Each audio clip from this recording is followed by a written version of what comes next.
नमस्कार दोस्तों, आप सभी का मैं मेरे YouTube चैनल मेजर अल्डाट स्टडी पर हार्दिक स्वागत करता हूं। आप सभी के प्यार सहयोग से आज हमारे चैनल मेजर अल्डाट स्टडी पर 1150 प्लस सब्सक्राइबर हो चुके हैं। कृपया अपना सहयोग और सपोर्ट यूं ही बनाए रखें। इसी के साथ मैं आपके लिए एक बात बोलना चाहूँगा कि सीढ़ियाँ उन्हें मुबारक हो जिनको छत तक जाना है। अरे सीढ़ियाँ उन्हें मुबारक हो जिनको छत तक जाना है। हमारी मंजिल तो आसमां है, रास्ता हमें खुद बनाना है। इसी के साथ मैं आपको प्रॉफिट एंड लॉस में पार्ट 3 में लेकर चलता हूं। Profit and loss.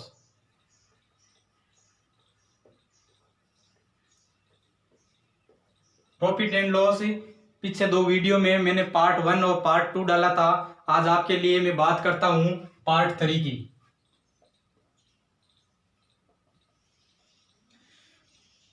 पार्ट 3 में मैं बात करूंगा टाइप 3। यदि क्रय मूल्य समान हो,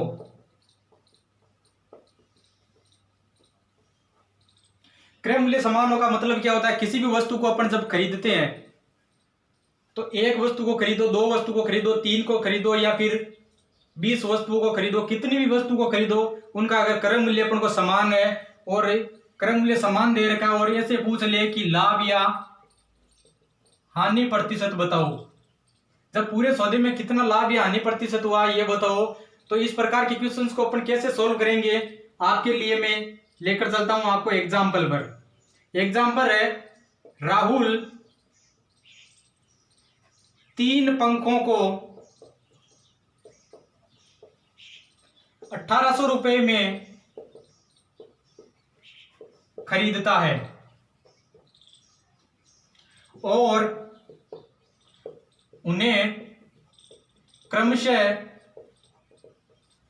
8% लाभ पर 15% हानि पर एवं 13% लाभ पर बेच देता है। तो राहुल को पूरे सौदे में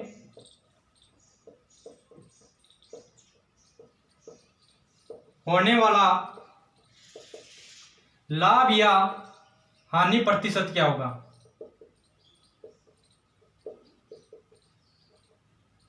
अब देखो, राहुल ने पंखा खरीदा 3, हर एक पंखा को 1800 रुपए में खरीदा और उन्हें 8% लाभ पर और 15% हानि पर और 13% लाभ पर वापस बेच देता है।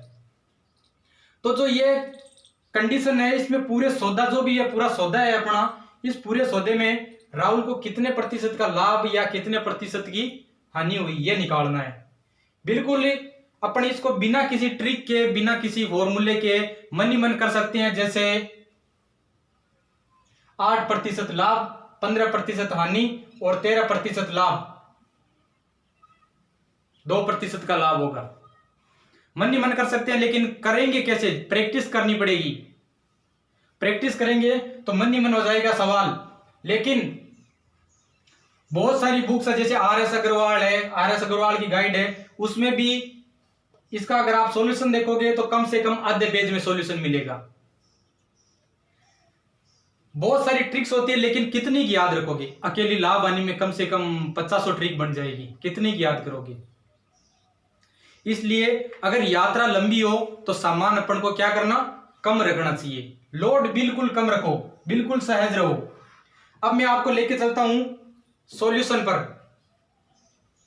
सॉल्यूशन में जो 99% लोग हैं, 99 या 90% जो भी है लोग, वो लोग इस प्रश्न को किस प्रकार से सॉल्व करते हैं। जैसे पहला पंखा, पहले पंखे की क्या होगी? सीपी। पहला जो पंखा है, सीपी क्या है इसकी? 1800 रुपए।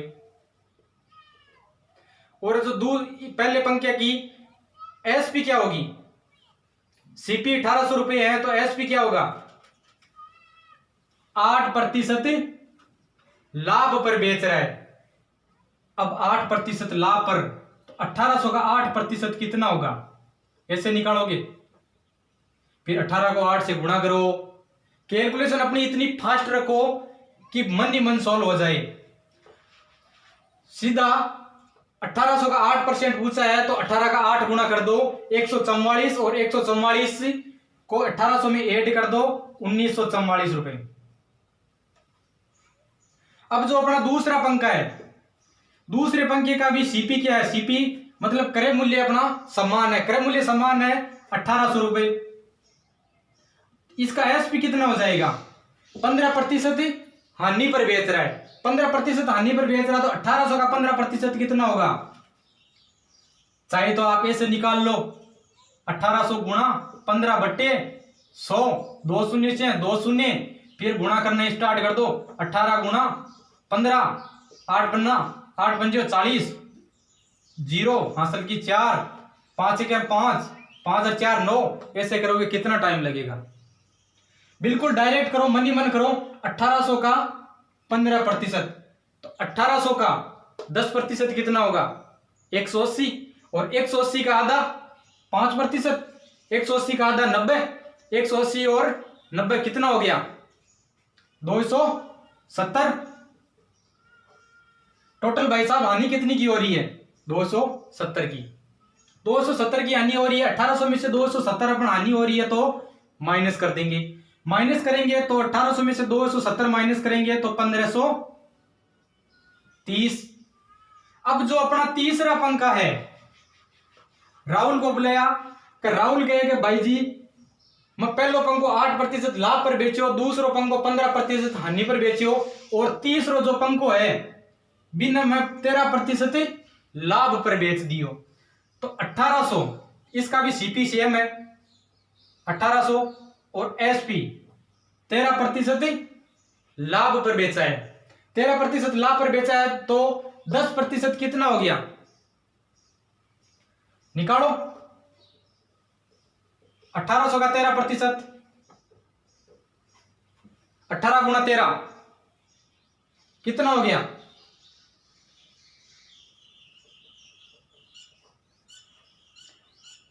8 एकम 8, 8 दूनी 16, 8 तिया 24, ऐसे करो हासिल की 2, 3 एकम 3, 3 2 5, 8 एकम 8, 1 4, 8 5 13, 13 का 3 हासिल की 1, 1 1 2,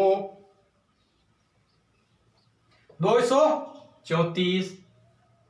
इतना बिल्कुल धीरे धीरे करोगे तो भाई टाइम वेस्ट होगा, कैलकुलेशन फास्ट करनी पड़ेगी।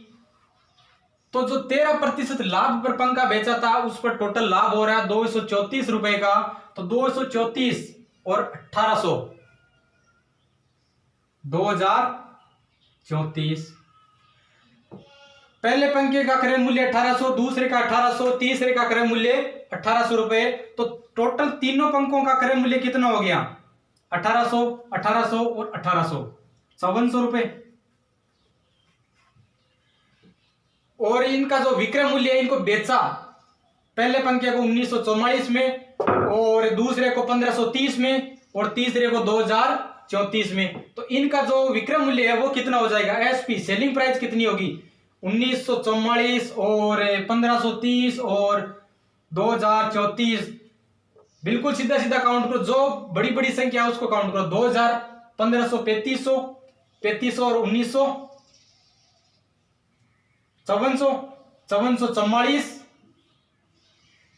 30, 34, 64, 64 और 44 कितने हो गए 5508 रुपए।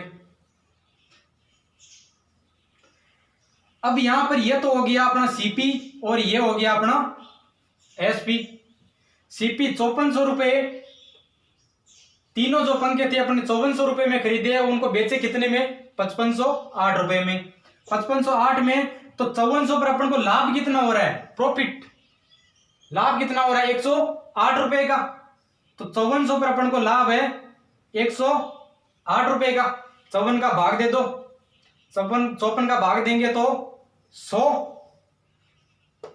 108 में 54 का भाग 2 प्लस के 2 है ही 2%। अगर 100 पर 2 का लाभ है तो अपनी जो लाभ या हानि प्रतिशत की दर होगी वही अपनी हानि या लाभ प्रतिशत की दर हो जाएगी। तो अपना यहां पर आंसर होगा 2% का लाभ।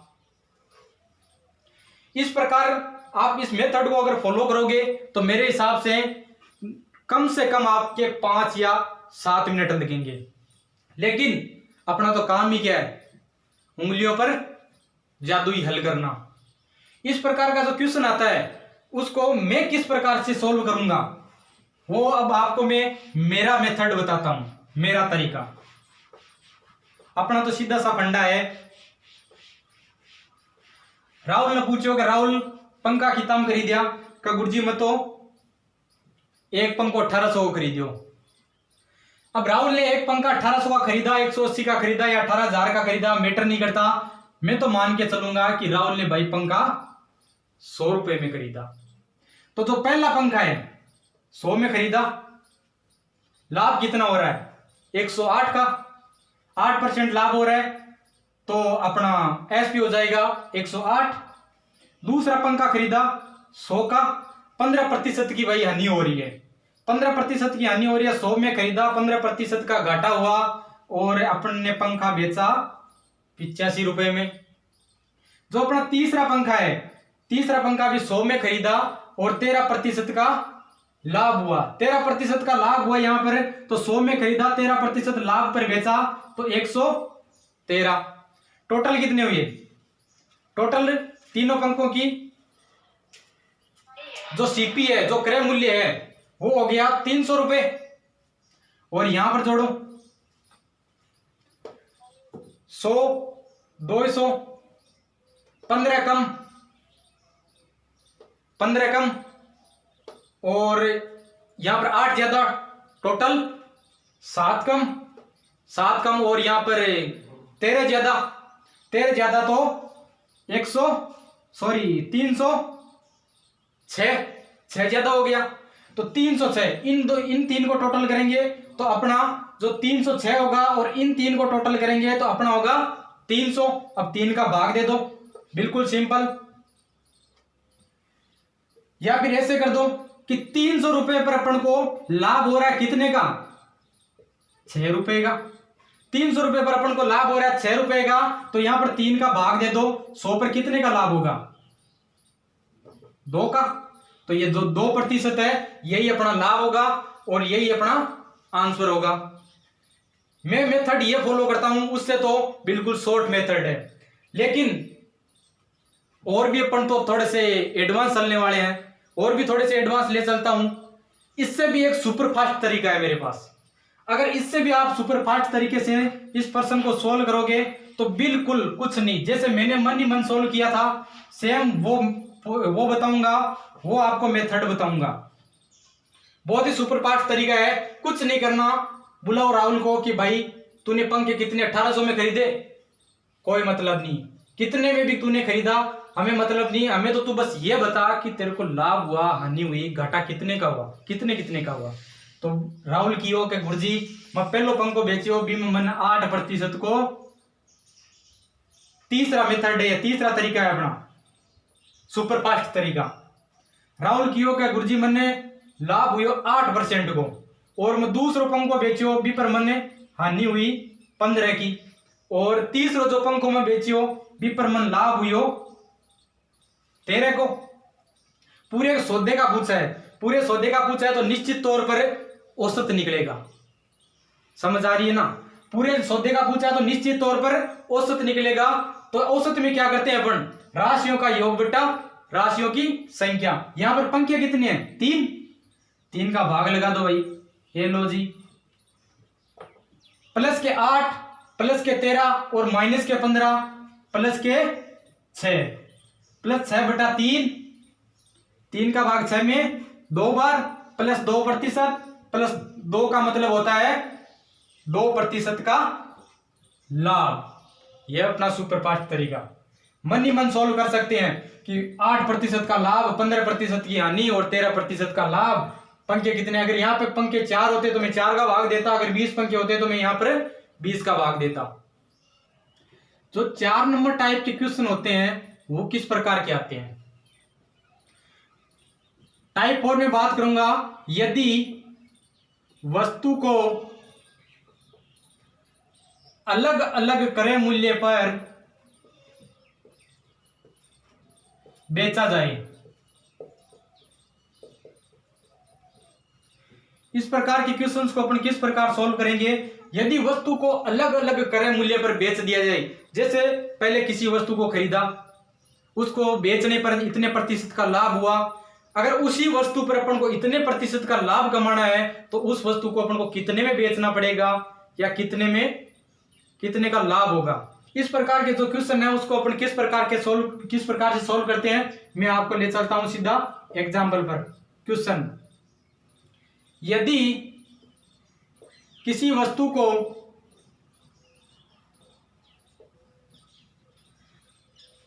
₹54 में बेचने पर 10% की हानि होती है, यदि उसी वस्तु पर 5% का लाभ कमाना हो तो वस्तु का नया विक्रय मूल्य क्या होगा। सिंपल, किसी वस्तु को ₹54 में बेचा जाता है और 10% की हानि होती है, तो यहां पर कुछ नहीं करना। अगर अपन को 2 एसपी दे रखी है, 2 सेलिंग प्राइस दे रखी है, तो एसपीज का अनुपात ले लो। कुछ नहीं करना, एसपीज का अनुपात ले लो और थोड़ा सा लगा दो कैलकुलेशन का तड़का, बिल्कुल इजी हो जाएगा। तो अपन ₹54 में बेच रहे हैं तो 10% की हानि हो रही है। 10% की हानि पर बेचा तो मैंने आपको एक ही बात बताई थी कि मैं यहां पर 100 मानकर चलूंगा। 10% की हानि होती है तो वस्तु को बेची कितने में, ₹90 में। अगर 10% की हानि हो रही है तो ₹90 में मैंने वस्तु को बेच दिया और उसी वस्तु पर अगर मेरे को 5% का लाभ कमाना है तो निश्चित तौर पर मैं ₹100 वाली वस्तु को ₹105 में बेचूंगा। यह तो हो गया मेरा पहला एसपी और ये हो गया मेरा एसपी 2। पहला एसपी ये तो हो गया मेरा पहला एसपी सेलिंग प्राइस और ये हो गया सेलिंग प्राइस 2। अनुपात ले लो, अनुपात अगर अपन लेंगे तो बिल्कुल कुछ नहीं करना, कितने का भाग दोगे,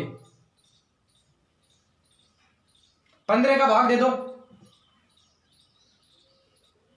6 बार, 15 का भाग 7 बार। अगर यहां पर क्या है, ₹54 में बेची लेकिन हानि हुई मेरे को 10% की, और यहां पर हानि कितनी है, यहां पर 6 की हानि हो रही है तो ₹54 में बेच दिया। यहां पर अनुपात में तो 6 है लेकिन रियल में वास्तव में कितना है, 54, तो 6 बराबर 54 कर दो। 6 बराबर 54 तो 1 बराबर कितना हो गया, 9। अगर अपना 1 बराबर 9 है तो 7 बराबर कितना हो गया, 7 गुणा 9, 63 रुपए। अगर मैं ₹54 में वस्तु को बेचता हूं और 10% की हानि होती है तो अगर मैं उसी वस्तु पर अगर 5% का लाभ कमाना चाहता हूं तो उस वस्तु को मैं ₹63 में बेचूंगा। यही मेरा आंसर होगा। कुछ नहीं करना, बिल्कुल सहज रहना। जैसे जैसे बोला 10% की हानि बताई तो भाई अपन ने 10% की हानि कर दी, 100 वाली वस्तु को 90 में बेच दी। 5% का बोला कि भाई जी घाटा ज्यादा हुआ है, मैं 5% को लाभ कमाना चाहूं, तो 5% का अगर इसने लाभ कमाया तो 100 वाली वस्तु को 105 में बेच दिया। अनुपात ले लिया, जैसा अपन करते हैं, अनुपात ले लिया और थोड़ा सा बस कुछ नहीं करना, कैलकुलेशन का अपन ने तड़का लगा दिया और अपना क्वेश्चन हो गया।